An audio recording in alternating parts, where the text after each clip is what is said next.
Hey guys, welcome back to my channel. I hope you are all doing well.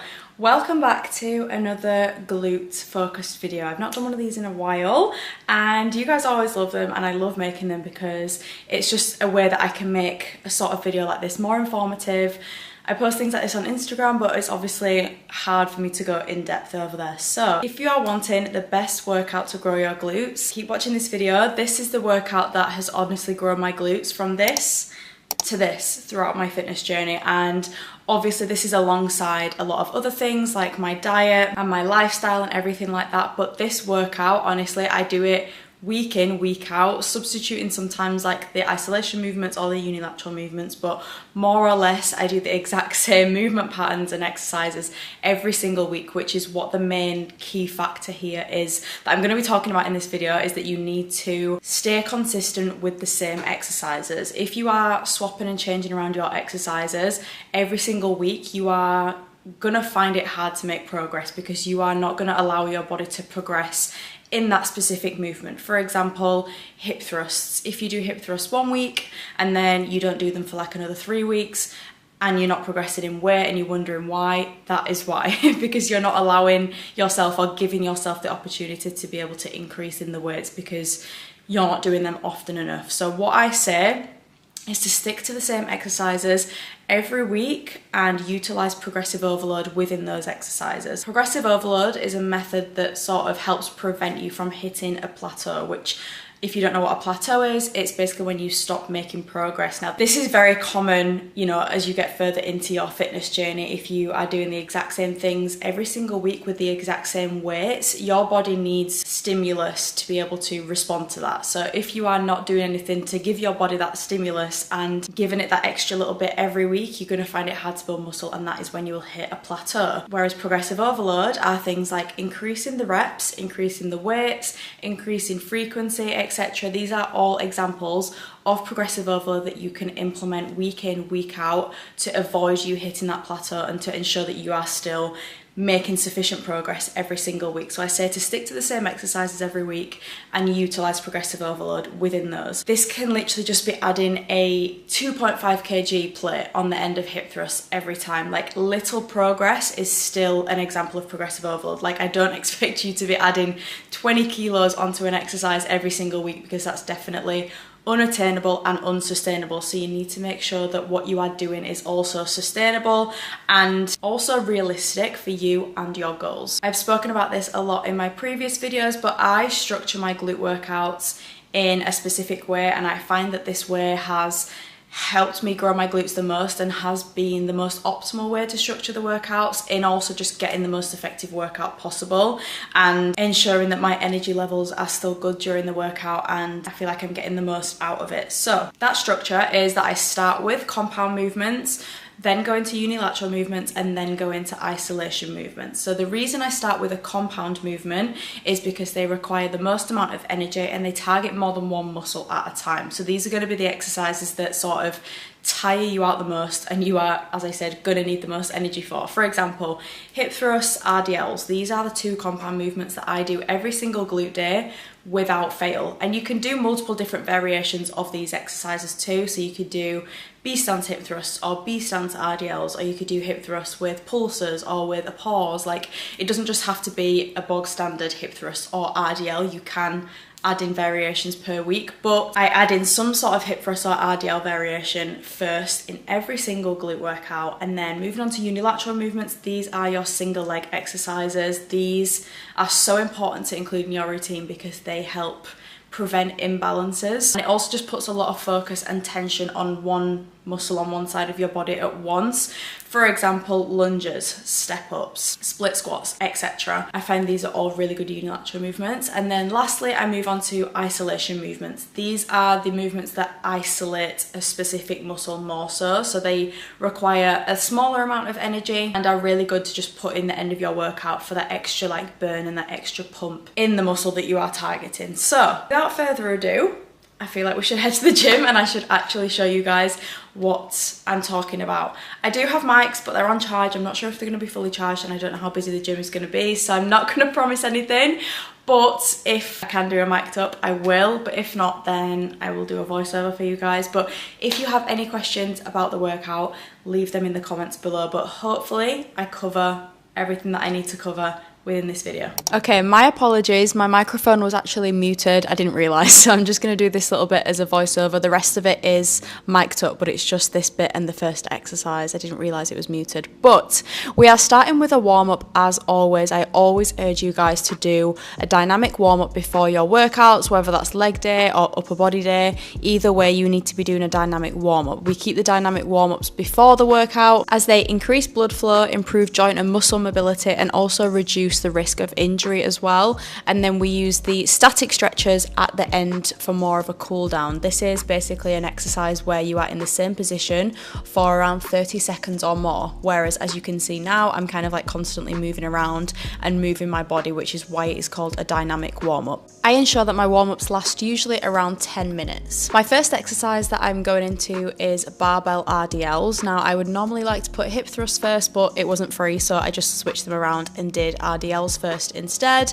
Now this is an exercise that utilizes the glutes in their lengthened position, and I like to include movements that work the glutes in their lengthened position and also their shortened position. The hip thrusts work the glutes in their shortened position, so you've got one of each there working the glutes in different ways. With RDLs, I like to make sure that I have a slight bend in the knee the entire time. You want to keep the barbell as close as possible to your legs. It's literally like meant to be scraping your legs, and as you can see, I have the bend in my knee. You want to keep your core tight and also hinge at your hips as well, kind of like act like you are sitting back into your glutes, if that makes sense, and sitting back into your hips as if you are closing a door maybe, and also keeping your chin and your head tucked as well. Okay, I'm actually so sorry, but I've realised that my mic was muted for that first exercise, and I also just did one set of this and realised that it was muted. But basically my second exercise is hip thrusts. I would normally do these first, but somebody was on the machine, so I did my RDLs first. Moving on to this second, I usually like to do this first just because I feel like it gives me a really good activation in my glutes for like the rest of the entire session. But we're going to do 2 plates and a 10. I just did 3, but it just felt a little bit too heavy, and I feel like I couldn't get a full like squeeze on my glutes at the top, and I couldn't get the best contraction, so I've lowered it a little bit, and I'm going to do 8 to 10 reps. I've got double padding on here as well because it's just way better, but there's so many different like hip thrust setups that you can do. I feel like just find the one that works best for you. I just think this is a little bit comfier than with a barbell, and I find that I can go heavier as well. So yeah, let's get to it. With hip thrusts, I would say that you want to have your legs around shoulder width apart, but obviously everybody's legs and, you know, the length of their legs is different, but putting your feet and your legs in different areas will target different areas of your legs and your glutes. So just find what works for you and how you get the best glute connection. You want to make sure that your chin and your head are tucked to your chest. You don't want to be putting your head back, and you want to keep the movement nice and strict. And by strict, I mean reducing the amount of movement in anywhere but your legs. So like your head, for example, you want to keep it in the same place the entire time, tucked to your chest, and then also your back as well. You don't want to be, you know, like including loads of movement with your back and hyperextending, because you are probably going to injure yourself, and it's going to end up hitting your back more than it's going to be hitting your glutes, but not in a good way.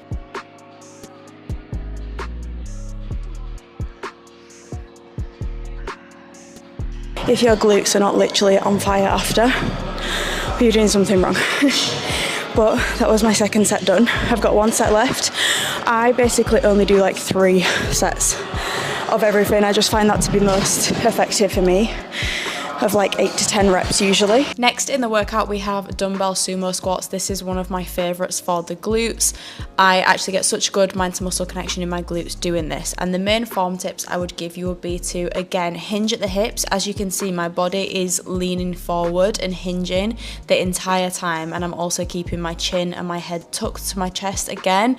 And you want to externally rotate your feet and your legs as well, and have a pretty wide stance, obviously hence the word sumo. You want to be in a sumo stance and have your feet and legs externally rotated, and you want to contract your glutes throughout the entire movement as well. You don't want to be hyperextending them at the top. Okay, next exercise we have is cable step-ups. These are my favourite unilateral movement. Just hit the glutes in just the right spot, I think. And I like to do them on the cables. So you're going to go down, hinge at the hips, only slightly tap that foot onto the floor and back up.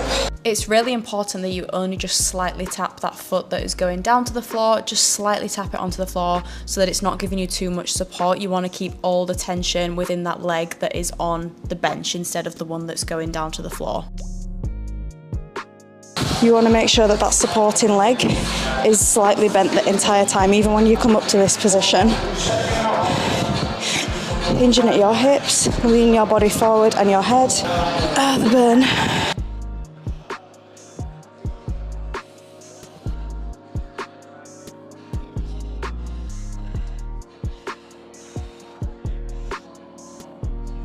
Oh, the burn in the glutes is insane once you get the form nailed down on that. Okay, the last exercise that we have is lying leg curl. This is obviously our hamstring isolation exercise of the workout. I don't really like to do just glute focused workouts. Whenever I do glutes, I like to also include hamstrings as well, because obviously it's super important to have a balance. But I'm not going to go too heavy on this, obviously, because it's an isolation movement, and I think I'm going to add a 3-second negative onto it as well. I feel like I just sort of abandoned you then, didn't really explain to you what a 3-second negative or a negative actually is. But the negative basically refers to the downward or lengthening phase of a movement, and it can also be called the eccentric part of the movement as well. And in a lot of exercises like this, like isolation movements where I want them to be a little bit more intense, where necessarily you can't really go that heavy in them, I will include things like a 3-second negative. So I count for 3 seconds on the way down from the movement, and it just makes it that much more intense and puts that much more tension on the target muscle.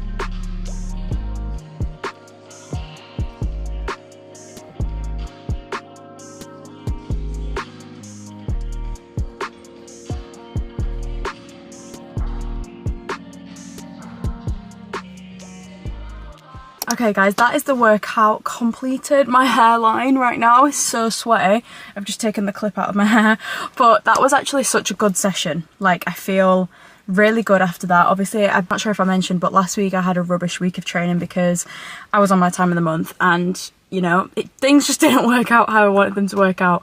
So I'm excited to get back to it this week, and I always like to start my weeks with glutes and hamstrings. But I hope this video was helpful and you could sort of see the way that I structure my glute workouts.